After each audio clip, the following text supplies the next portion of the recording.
नमस्ते विद्यार्थियों, सुप्रभात।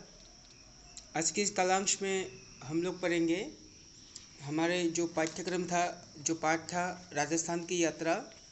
वो राजस्थान की यात्रा के प्रश्नोत्तर के बारे में वार्तालाप करेंगे। तो आज के राजस्थान की यात्रा का जो पहला प्रश्न है, सही विकल्प चुनकर उत्तर दो। सही विकल्प चुनकर उत्तर दो। निकिता अपनी राजस्थान यात्रा के अनुभव को लिखकर क्या करना चाहती थी? यह में है विद्यालय की पत्रिका में प्रकाशित करना चाहती थी, गलत। परीक्षा में आने वाले निबंध के रूप में तैयार करना चाहती थी, गलत। अखबार में प्रकाशित करना चाहती थी, ये सही होगा क्योंकि उनके पिताजी ने अखबार में प्रकाशित करने की बात कही थी। इसके बाद है, पिताजी ने निकिता से कहा था कि वे लोग इस बार राजस्थान की सैर करने जाएंगे। कब सैर करने जाएंगे? सर्दी की छुट्टियों में या गर्मी की छुट्टियों में या बिहू की छुट्टियों में या दुर्गा पूजा की छुट्टियों में? सर्दी की छुट्टी में होगा शायद। तो कब जाएंगे? यहाँ में लिखा होगा कि राजस्थान घूमने की चाहत मेरे मन में यहाँ से था। राजस्थान निकिता ने अपनी राजस्थान यात्रा का अनुभव एक आलेख तैयार करने लगी। तो यहाँ में आप लोग पढ़ोगे तो देख पाओगे कि कहाँ में सर्दी या गर्मी, सर्दी की छुट्टियों में हम राजस्थान घूमने जा रहे हैं, तो सर्दियों की छुट्टियों में जाएंगे, ऐसा वो लोग निर्णय किए थे। राजस्थान का यहाँ नहीं, जयपुर को गुलाबी शहर कहते हैं क्योंकि, जयपुर को गुलाबी शहर क्यों कहते हैं? यहाँ गुलाब का सबसे बड़ा बाग अवस्थित है, गलत। यहाँ हर भवन के सामने गुलाब के पौधे लगे हुए हैं, गलत। यहाँ गुलाबी रंग के संगमरमर की खाने हैं, गलत। यहाँ के प्रत्येक भवन में गुलाबी रंग का उपयोग किया गया है, ये सही होगा कि यहाँ के प्रत्येक भवन में क्या किया गया है? गुलाबी रंग का उपयोग किया गया है। निकिता की राजस्थान यात्रा में निम्नलिखित स्थानों के दर्शन का सही क्रम क्या रहा? क्या क्या ये आप लोग देख लेना, ये मैं बताने से थोड़ा कंफ्यूजन होगा, तो आप लोग पढ़ते वक्त कौन सी जगह में पहले गया था उस जगह से सीरियली तुम लोग देख लेना। तो यहाँ में दूसरा जो 2 नंबर का प्रश्न है वो पूर्ण वाक्य में उत्तर दो। निकिता ने गुवाहाटी से दिल्ली तक की यात्रा किस रेलगाड़ी से की? तो रेलगाड़ी का नाम लिखना है, कौन सी रेलगाड़ी है। यहाँ में आप लोग देख पाओगे कि राजस्थान की यात्रा के बारे में एक छोटा सा लेख तैयार कर सकती हो आप सब बैठे। हमने अपने गुवाहाटी से नई दिल्ली तक की यात्रा राजधानी एक्सप्रेस से की। कौन सा एक्सप्रेस? राजधानी एक्सप्रेस। राजस्थान का स्वर्ण शहर किसे कहते हैं? ये भी देख लेना है। स्वर्ण शहर किसे कहते हैं? जयपुर, जैसलमेर या उदयपुर, कौन सा है? उसी में से आएगा। गुलाबी शहर किसे कहते हैं? गुलाबी शहर जयपुर को कहते हैं। आज का जयपुर विश्व के सुंदरतम शहरों में से एक है। तो राजस्थान का स्वर्ण शहर कौन होगा? जैसलमेर होगा। जैसलमेर किसको कहते हैं? जैसलमेर राजस्थान के स्वर्ण शहर कहते हैं।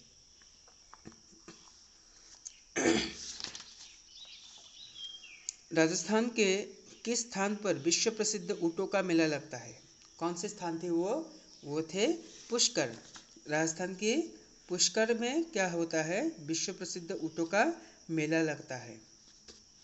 यहाँ में होगा, पूरे इलाके में विभिन्न आकार प्रकार के बालू के ऊंचे ऊंचे टीलों का सागर सा दिखाई देता है। विशाल रेगिस्तान से पर्यटक की सवारी आनंद अवश्य उठाते हैं। यह में आप लोग को देख लेना है।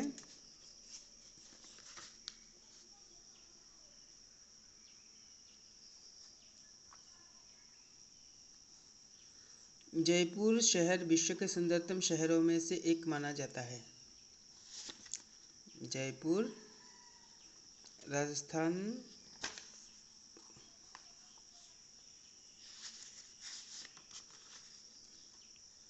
पर्यटन के संदर्भ में राजस्थान एक और महत्वपूर्ण आकर्षण है।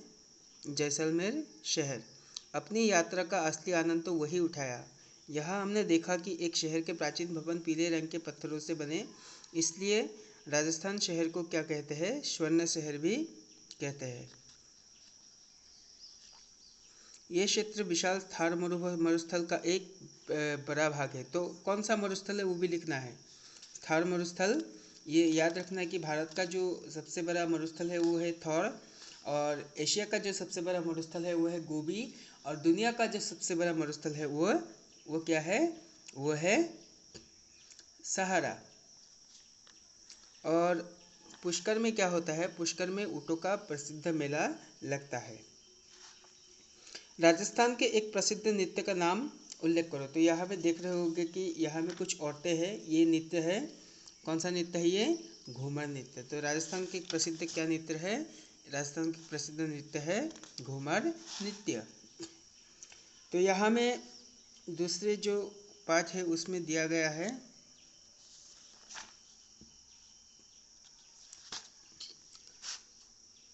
रणथंभौर राष्ट्रीय उद्यान और सरिस्का टाइगर रिजर्व। राजस्थान में स्थित रणथंभौर राष्ट्रीय उद्यान देश का बेहतरीन बाघ संरक्षण क्षेत्रों में से एक है। 1981 अंग्रेजी में हमें ऐसे राष्ट्रीय उद्यान का दर्जा मिला। इस उद्यान में जानवरों के अलावा पक्षियों की लगभग 264 प्रजातियां देखी जा सकती है। राजस्थान का दूसरा राष्ट्रीय उद्यान है सरिस्का टाइगर रिजर्व। 1955 अंग्रेजी में इसका एक अभयारण्य भी घोषित किया गया था, और 1969 अंग्रेजी में प्रोजेक्ट टाइगर के अंतर्गत टाइगर रिजर्व बनाया गया था। तो यहाँ में आप लोगों ने पढ़ा कि राजस्थान के कुछ टाइगर रिजर्व और अभयारण्य के बारे में। तो यहाँ में मैं और एक प्रश्न दूंगा, हमारे असम में जो रिजर्व है, जैसे टाइगर रिजर्व है, बाघ संरक्षण रिजर्व भी है, इसके बाद हमारे काजीरंगा अभयारण्य है। तो आप लोग का प्रश्न क्या होगा कि काजीरंगा अभयारण्य कब उसको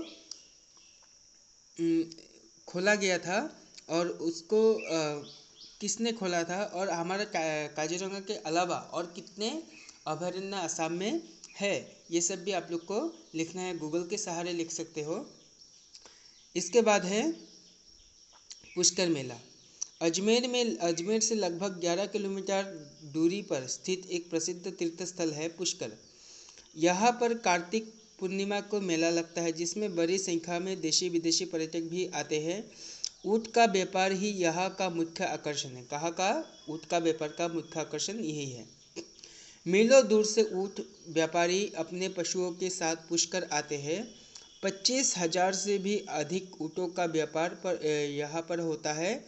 यह संभवतः संसार भर में ऊँटों का सबसे बड़ा मेला है। ऊँटों का सबसे बड़ा क्या है, मेला यहीं पर है। और यहाँ में दिया गया है पाठ के आसपास, यानी पाठ के आसपास कुछ जानने वाले तथ्य होगा कि पर्यटन की दृष्टि से राजस्थान की तरह असम भी एक महत्वपूर्ण राज्य है। हमारा राज्य असम के मुख्य पर्यटन स्थलों के बारे में जानकारी हासिल करो और उनकी एक तालिका बनाओ। असम के मुख्य राज्य क्या होगा, हमारे असम में बहुत सी सुंदर सुंदर जगह है, जैसे ब्रह्मपुत्र के किनारे बहुत सारे शहर बसे हुए हैं। इसके बाद हमारे जो पहाड़ी इलाके हैं, जैसे कार्बी आंगलोंग, इसके बाद उत्तर कच्छर पार्वत्य अंचल, तो ये सब में भी क्या होगा, बहुत सुंदर सुंदर जगहें हैं, जैसे कि हाफलोंग, डिमा हसाओ, कार्बी आंगलोंग, डिफू, ये सब क्या है, ये सब हमारे असम के सुंदर सुंदर देखने वाले क्षेत्र है। और क्या होगा, और जैसे गुवाहाटी है, गुवाहाटी में हम लोग क्या क्या देख सकते हैं, और जैसे ऐतिहासिक स्थल जैसे गहपुर, तेजपुर, इसके बाद शिवसागर, इसके बाद डिब्रूगढ़, और हमारा जो तेल का खनी है, तेल का जो कुआं है, वो सब भी आप लोग यहाँ में ऐड कर सकते हो। अगर तुम्हें गुवाहाटी से जयपुर की यात्रा रेलगाड़ी से करने पड़े तो कौन कौन सी ट्रेनों से जा सकते हो, पता लगाओ और सूची बनाओ। कौन कौन से है, राजधानी एक्सप्रेस है, शताब्दी एक्सप्रेस है, इसके बाद बहुत सारे वैसे ट्रेन हैं, वो सब का हमको क्या करना पड़ेगा, गूगल से सर्च करना पड़ेगा। भारत के मानचित्र में राजस्थान कहाँ है देखो, और उसके चारों सीमाओं से लगे राज्यों के देशों के नाम लोगे। ये बहुत ही जरूरी प्रश्न है कि भारत के मानचित्र में राजस्थान कहाँ है। भारत के मानचित्र में राजस्थान पश्चिम में है। हमारा असम, हमारा उत्तर पूर्वांचल उत्तर और पूर्व में बसा हुआ है।